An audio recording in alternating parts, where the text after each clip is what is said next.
No, never told a soul, not a single soul. I had to do that all completely on my own and without telling anyone. Heather, I am so excited. I read the book. I have the book. It's fantastic. I took so many notes too. So I have a lot to talk to you about. I mean, but first and foremost, what made you want to write this book right now?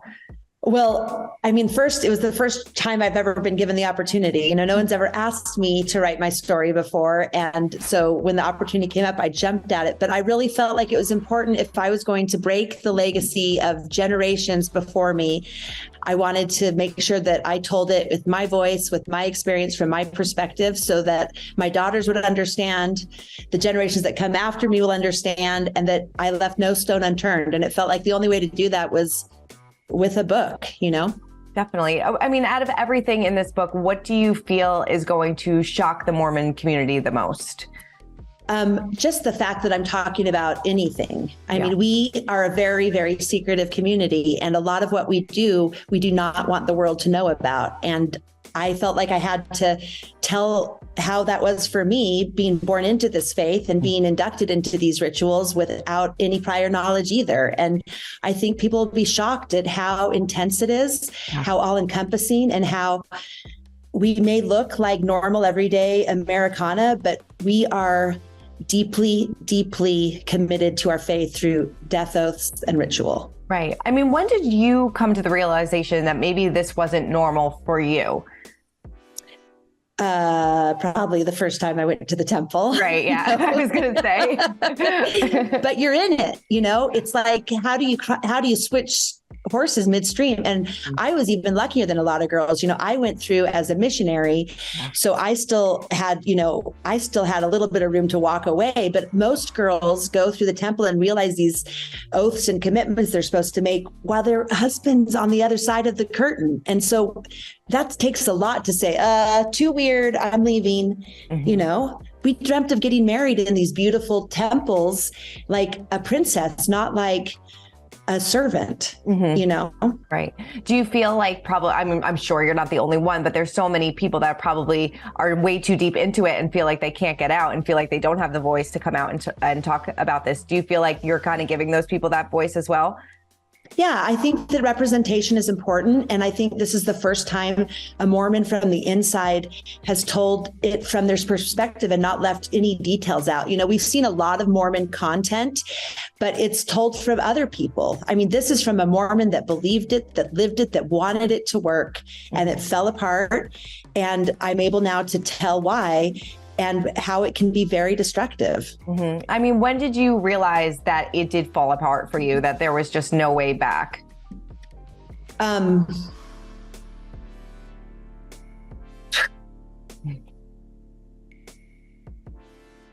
It was a slow bleed. Yeah. You know, it's kind of a little bit like falling in love, like, you know, it happened slowly at first and then all at once. But I think when I realized that I couldn't be the mother I wanted to be to my children, and that I didn't have the community because I'd been divorced, I didn't have an explanation for our racist history, I didn't have an explanation for our homophobic present, I didn't have a way to adequately explain to my children why we are choosing to dedicate our lives to an institution that did not hold our same values.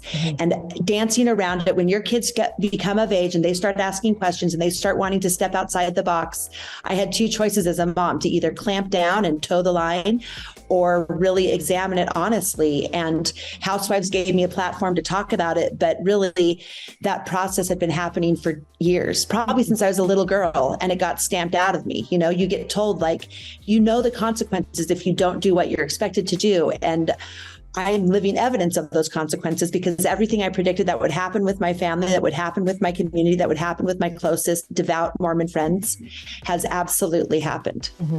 Where does your relationship stand with your family now? And what do you think that their reaction will be? Have they read the book?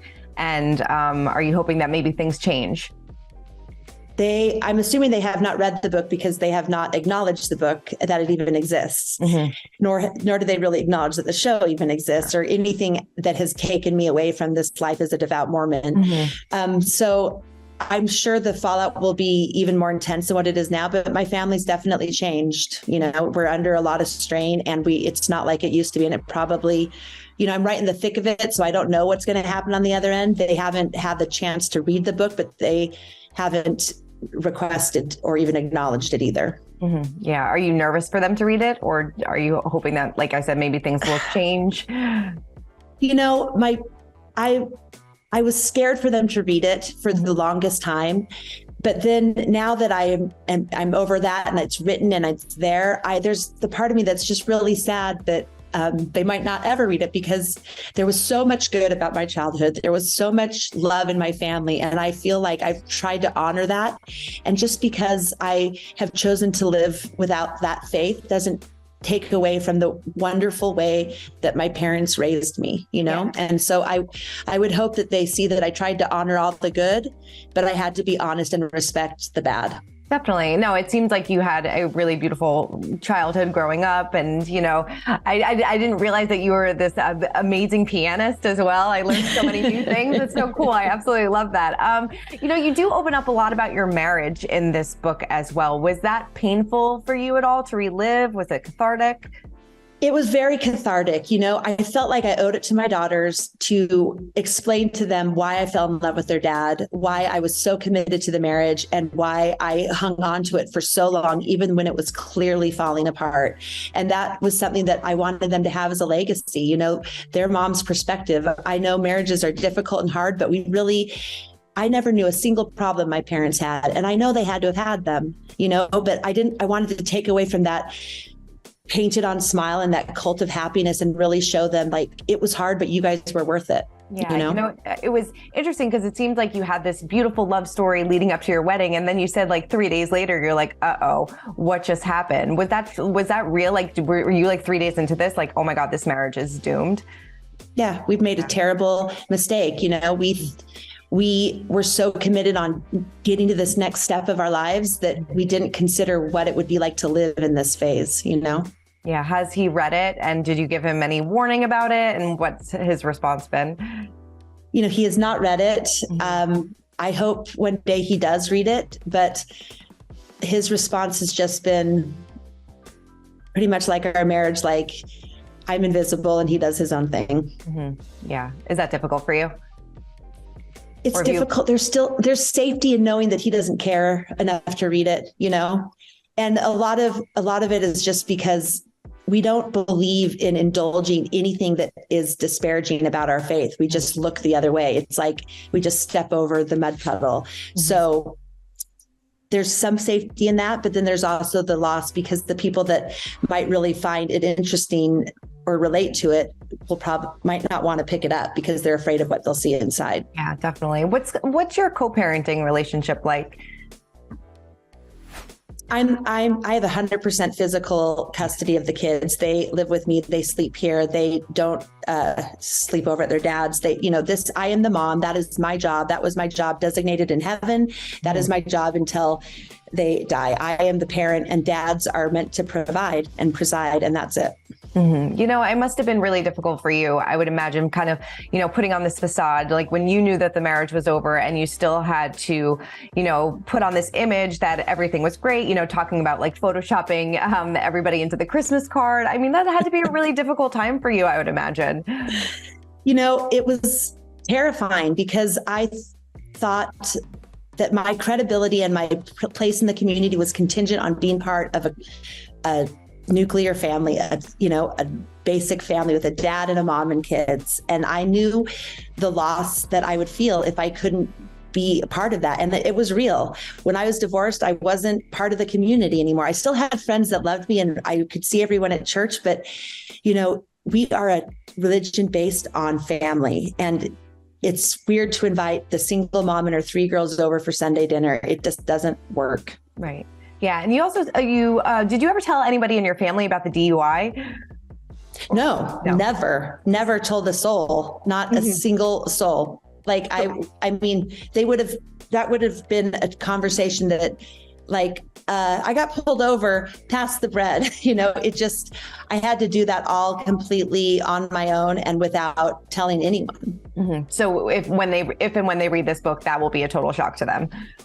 That'll be a complete shock to them, but it'll probably be par for the course, because we really believe that if you do not follow all of the rules, that your life will fall apart and you have no promise. Mormons have the answers, and everybody else, it's just a matter of time before their lives fall apart. Yeah, definitely. And of course, you touch a little bit about Real Housewives and how, this came into your life and, so much changed. And I absolutely love the show and the season. But you write that Lisa was feeling very territorial at the beginning when it first started. Why was that? And did that change your relationship at all, like early on?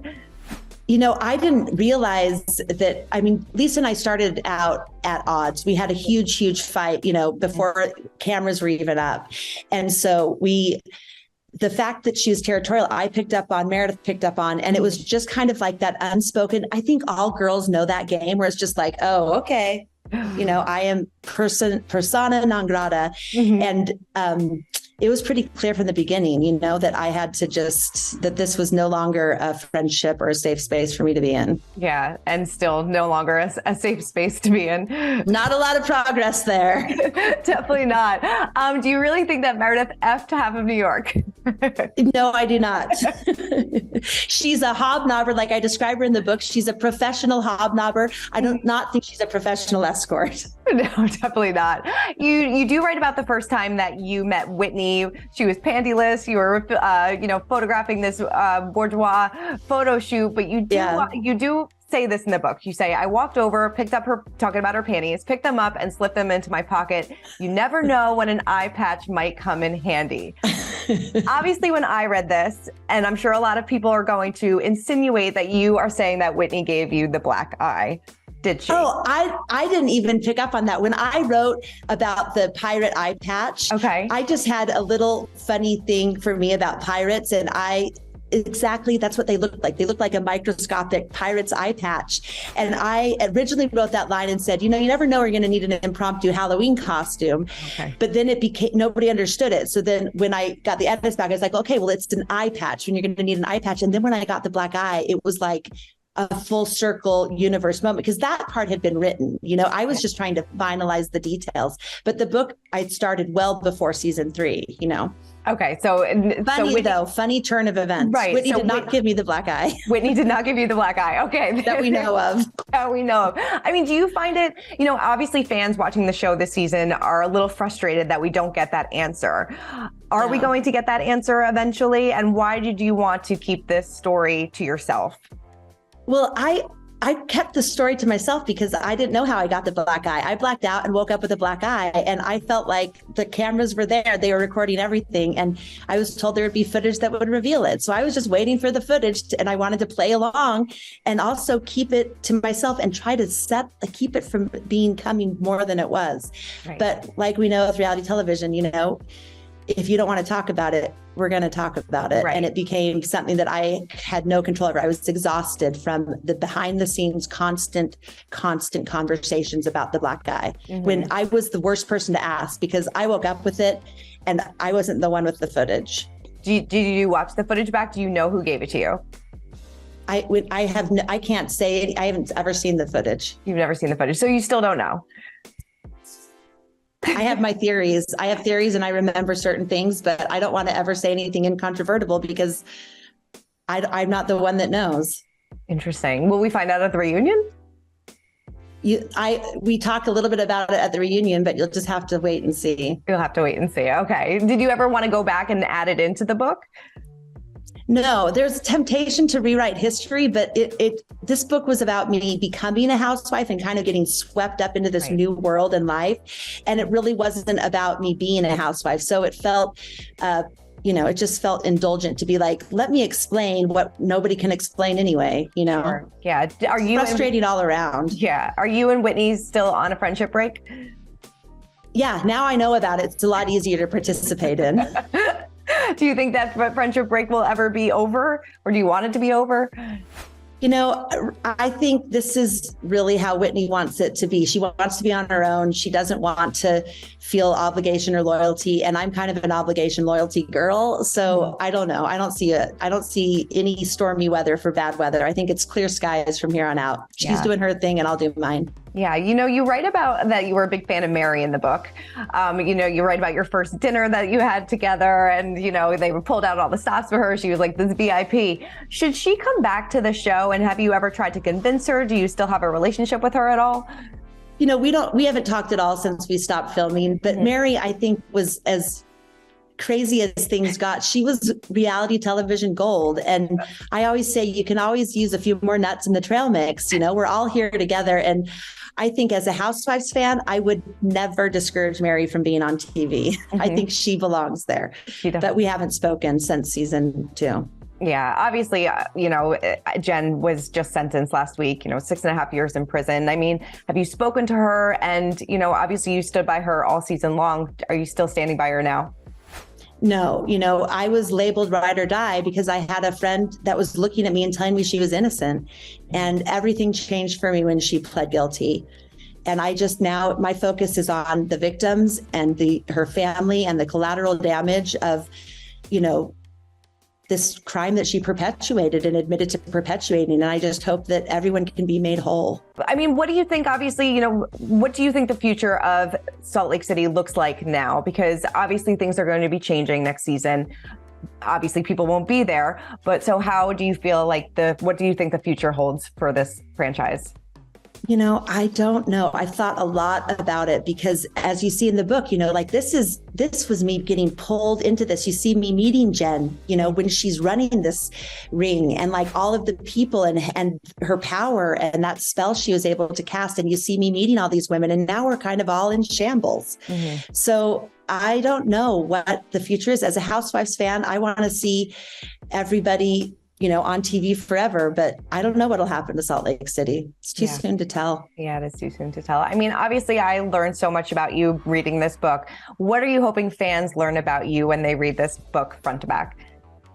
It's not so much what they learn about me. I just hope that they feel seen it's like the first time a Mormon insiders told the story. And I think there's something to be said for that. Like, I hope that for anyone that's ever been in a situation where they felt like becoming their authentic self really was going to conflict with their family's expectations of them, that is who I hope will relate to this story, because we want to honor our childhood. We want to honor our parents. We want to honor those traditions, but we also want to honor who we are and respect our own experience and take our lives back for ourselves and not do it out of expectations for the ones that came before, you know, and that book, this book is like my way of just reclaiming my story. You know, I felt like I was in charge of representing Mormons always, representing good Mormons always. And now that burden is off me, I really can ask myself, who am I and what do I want? And what do I want for my kids? And what does success as a mom look like? And what does success as a woman look like? I was ashamed to have a business.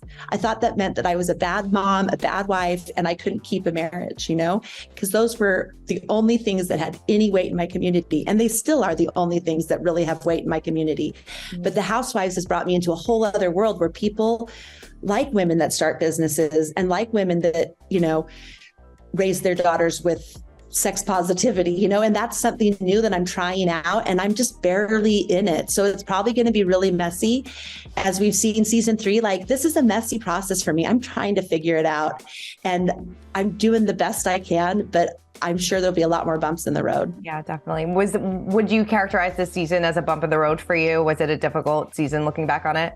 Oh, yeah, it was a really difficult season, but I think it was difficult on so many levels, just production wise, but also I was coming out of this, writing this book, and this book was a cathartic, emotional experience for me. And I'm really, really proud of it. So it's kind of, you know, fascinating that coincidence that the season's ending and the book is launching. That to me feels like going from really unsteady ground onto something that I can stand behind every word of.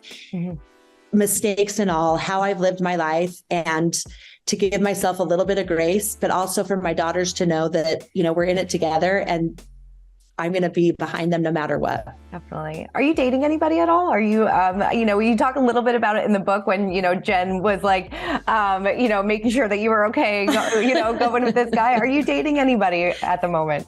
I am dating more than I ever have been, which is exciting. I think that's part of it too. I'm kind of figuring out who I am, and I've never been able to say to my girls, like, I want to date or I want to have a boyfriend. They've seen me go on one date in my life because I felt ashamed, like I'm a mom.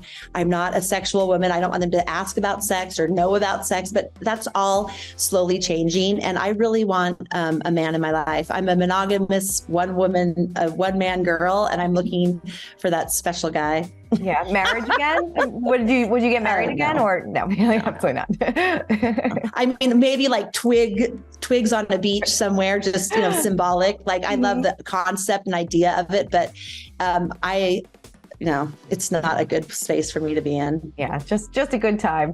Well, this was a good time, and this was a great read, and congratulations on the book. I'm so excited for all Housewives fans and everybody else to read it. Heather, thank you so much. I appreciate your time. Thank you. I appreciate you reading the book and liking it. So Definitely. Thank you. For more news, content, and exclusive interviews, make sure to hit the sub, like, and bell button down below and visit usmagazine.com.